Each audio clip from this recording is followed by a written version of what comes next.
Welcome to Making It Easier. I'm Kendrick Heinlein.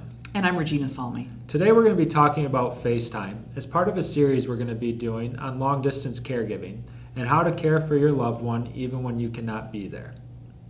FaceTime is a really easy tool to use for both the caregiver and the loved one. Today, oftentimes, one of the most valuable gifts we can give our loved ones is an iPad or some sort of mobile device like an iPhone. Using FaceTime, a caregiver can check in on their loved one to see what their affect is like. Are they happy? Are they sad? Do they seem in any discomfort? To check their condition. Does it seem like they've been showering and taking care of themselves, getting the proper nutrition? As well as by learning how to flip the camera around, you can also check out their surroundings, see if they're normally a tidy person, if they've been allowing their house to become cluttered or grimy. So to begin, the first place we want to start is finding out if we're signed into FaceTime properly. So we're going to pull down in the middle of our screen and type in settings. Settings looks like a gray gear.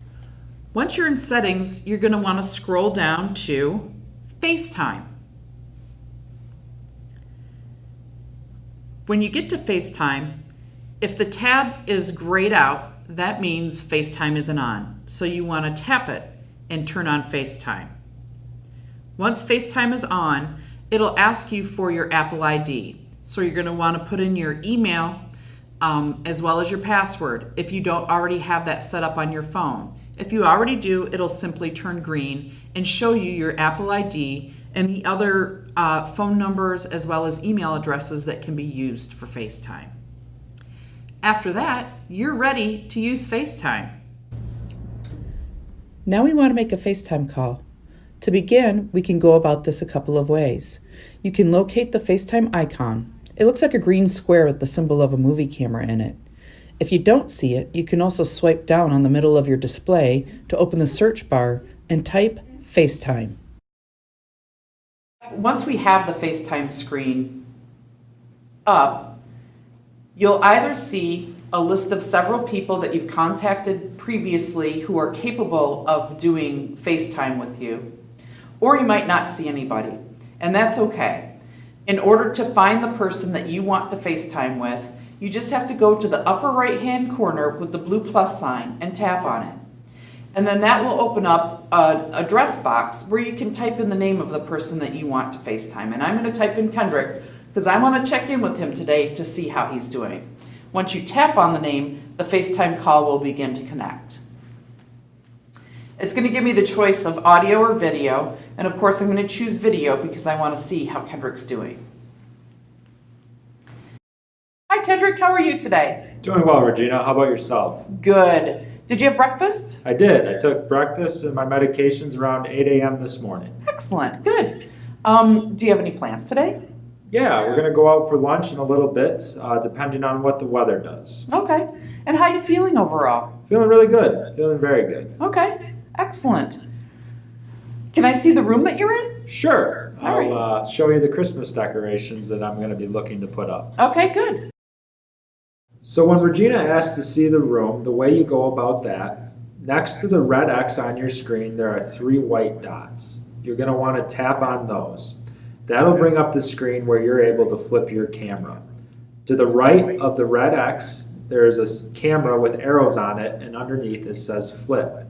If you tap on that, and then tap on your screen, it'll flip your camera so your caregiver is able to see your surroundings.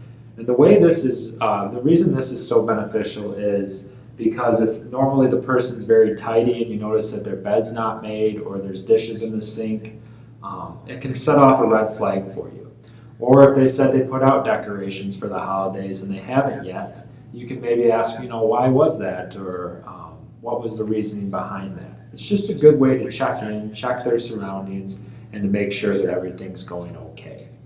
Now, if your caregiver asks to see you again, you're going to want to do the same process. Next to the red X, tap on the 3 white dots, hit the camera flip, and it'll bring it back to you. There you are. Well, that looks great. It looks like everything's looking wonderful. Do you know where you're going to put the tree?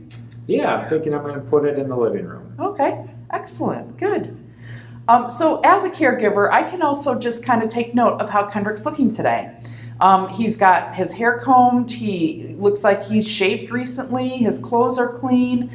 He looks like he's, satisfied, as far as his affect goes. And so I know, for the most part, Kendrick seems to be doing pretty well.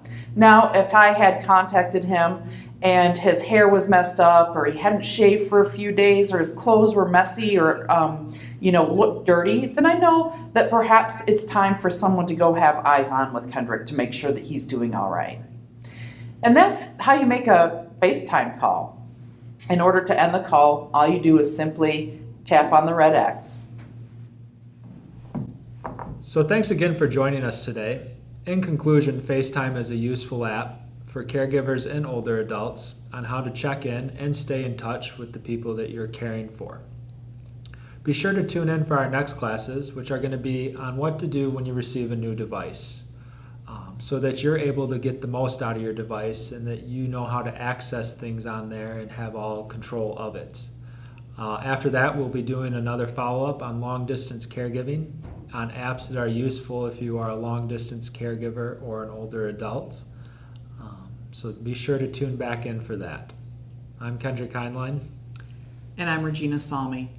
And if you have any questions about this lesson or any of our other lessons, feel free to make it in the comments below or email us at communications@aaawm.org. Thanks. Thank you.